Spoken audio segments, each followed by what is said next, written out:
Assalamualaikum warahmatullahi wabarakatuh. Alhamdulillahi rabbil alamin. Allahumma sholli ala sayyidina Muhammad wa ala ali sayyidina Muhammad. Saya bagikan kisah mimpi yang dialami salah satu saudara kita yang menuliskan kisah mimpinya di kolom komentar akun TikTok saya. Beliau bermimpi menemukan 2 ekor anak burung murai batu yang matanya sakit dan bau busuk. Beliau itu merawatnya sampai sembuh. Lalu apa takwil mimpi atau makna mimpinya? Mimpi tersebut adalah petunjuk dari Allah yang perlu ditakwil karena ada simbol bahasa mimpi yang memiliki makna tersirat.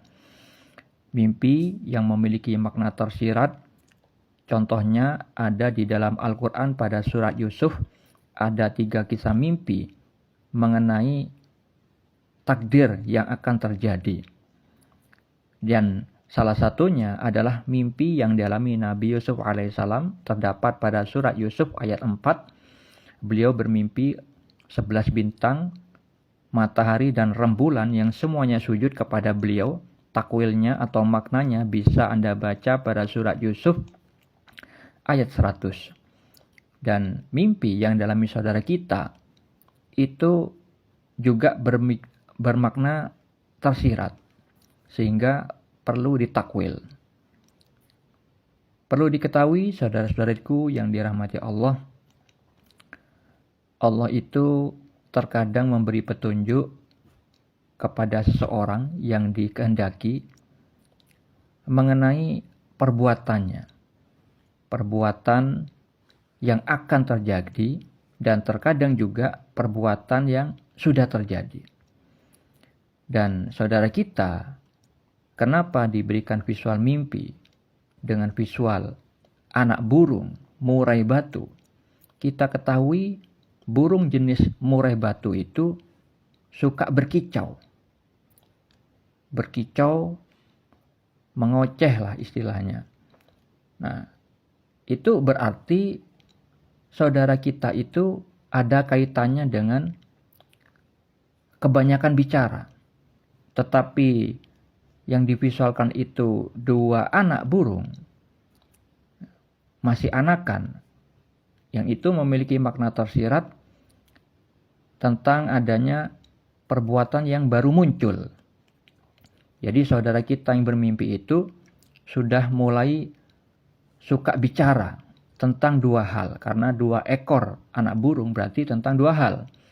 Mengenai keakhiratan, yaitu berkaitan dengan agama, dan juga mengenai hal-hal umum. Jadi saudara kita itu sudah mulai suka bicara tentang hal yang umum dan juga berkaitan dengan agama, dengan akhirat. Dan ketika di dalam mimpi itu divisualkan matanya sakit, bau busuk. Sakit itu simbol keburukan. Bau busuk juga keburukan. Yang itu memiliki makna tersirat berkaitan dengan dosa lisan. Ketika Nabi Muhammad SAW ditanya tentang dosa apakah yang sering memasukkan manusia ke dalam neraka, Nabi Muhammad SAW itu menjawab, yaitu dosa lisan dan kemaluan. Dan saudara kita yang bermimpi itu diperingatkan oleh Allah agar jangan banyak bicara, agar terhindar dari dosa lisan yang banyak memasukkan manusia ke dalam neraka, yang mana ketika saudara kita itu tidak mengindahkan peringatan dari Allah Subhanahu wa taala. Misalkan beliau yang bermimpi itu masih meneruskan suka bicara tentang hal-hal entah itu tentang keduniawian atau tentang keakhiratan, maka nantinya akan berpeluang banyak salahnya melalui lisannya ataupun tulisannya. Karena di akhir zaman ini banyak sekali perbuatan-perbuatan saudara kita itu di medsos melalui tulisan-tulisannya. Nah, itu pada hakikatnya mengenai dosa lisan, cuman dilewatkan perantara tulisan.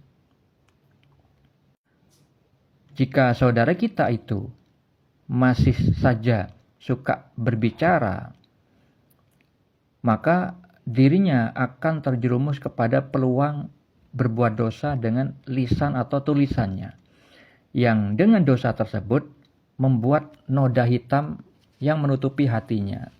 Sehingga hal itu berkaitan dengan sabda Nabi Muhammad SAW di dalam hadis riwayat At-Tirmizi. Rasulullah SAW bersabda, jika seorang hamba melakukan satu dosa, niscaya akan ditorehkan di hatinya satu noda hitam. Seandainya dia meninggalkan dosa itu, beristighfar dan bertaubat, niscaya noda itu akan dihapus. Tapi jika dia kembali berbuat dosa, niscaya noda-noda itu akan semakin bertambah hingga menghitamkan semua hatinya. Itulah penutup, maksudnya penutup hati. Disebut ar-ron, yang difirmankan Allah, sekali-kali tidak demikian, sebenarnya apa yang selalu mereka lakukan itu telah menutup hati mereka.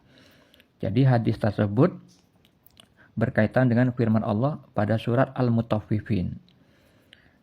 Jadi pada hadis yang barusan saya bacakan itu adalah penjelasan dari Nabi ketika kita berbuat dosa, itu akan membuat noda hitam menutupi hati. Jika kita kemudian mengimbangi dengan perbuatan baik, dengan beristighfar, meminta ampun, bertaubat, taubatan nasuha, maka noda hitam karena dosa kita itu akan dihapus oleh Allah sehingga hati kembali bersih. Tetapi jika kita berbuat dosa lagi, hati yang awalnya bersih kembali tertutup karena dosa maksiat yang menghasilkan noda hitam menutupi hati kita. Sehingga jika kita keadaannya hatinya tertutup karena noda-noda hitam yang banyak, kita akhirnya berbuat dengan amal lahiriah, dengan tangan, dengan lisan, dengan mulut, dengan mata, itu selalu mengandung dosa yang tidak disadari. Akhirnya hati kita semakin tertutup, semakin tebal. Nah, itu yang berkaitan dengan firman Allah pada surat Al-Mutaffifin ayat 14. Dan hadis tersebut berkaitan juga dengan hadis riwayat Al-Bukhari dan Muslim. Rasulullah SAW bersabda, ingatlah bahwa di dalam jasad itu ada segumpal daging. Jika ia baik, maka baik pula seluruh jasad. Jika ia rusak, maka rusak pula seluruh jasad. Ketahuilah bahwa ia adalah hati. Jadi kalau misalkan seorang itu selalu menjaga kebersihan hatinya dengan selalu bertakwa kepada Allah ketika berbuat dosa, langsung beristighfar, langsung bertaubat, maka bersih kembali. Jika hatinya baik, maka amal yang dilakukan anggota badannya itu baik. Tetapi jika seorang itu berbuat dosa tapi tidak mengimbangi dengan amal soleh, yang mana amal soleh itu bisa menghapuskan dosa, jika dia terus-terusan berbuat dosa, misalkan dosa lisan, maka hatinya tertutup noda hitam karena dosanya, sehingga dia buta mata hati. Akhirnya amal-amal, perbuatan-perbuatan yang dilakukan semua anggota badan lahiriahnya itu mengandung maksiat, mengandung dosa, tapi tidak disadari. Makanya Nabi itu bersabda, jika ia rusak, maka rusak pula seluruh jasad. Nah, itu mengenai keadaan orang yang berdosa, hatinya tertutup dengan noda hitam dosa, ya, karena dosanya. Akhirnya dalam keadaan buta hati itu, ketika dia berbuat dengan anggota badan lahiriahnya, itu mengandung kemaksiatan, tapi tidak disadari. Begitu juga peringatan yang diberikan kepada saudari kita yang bermimpi. Makanya divisualkan matanya itu sakit. Nah, itu mengenai mata hati. Pandangan mata hati itu rusak. Divisualkan dengan bau busuk. Bau busuk itu tidak baik. Maka saudara kita diperingatkan agar jangan banyak bicara, agar pandangan mata hati itu tidak tertutup karena noda hitam yang diakibatkan dosa lisannya. Makanya beliau itu pada visual akhir mimpinya disuruh merawat sampai sembuh. Nah, itu anjuran agar noda-noda hitam karena dosa lisannya diistighfari, ditaubati sehingga hatinya kembali bersih, sehingga pandangan mata hatinya kembali bersih. Semoga bermanfaat. Assalamualaikum warahmatullahi wabarakatuh.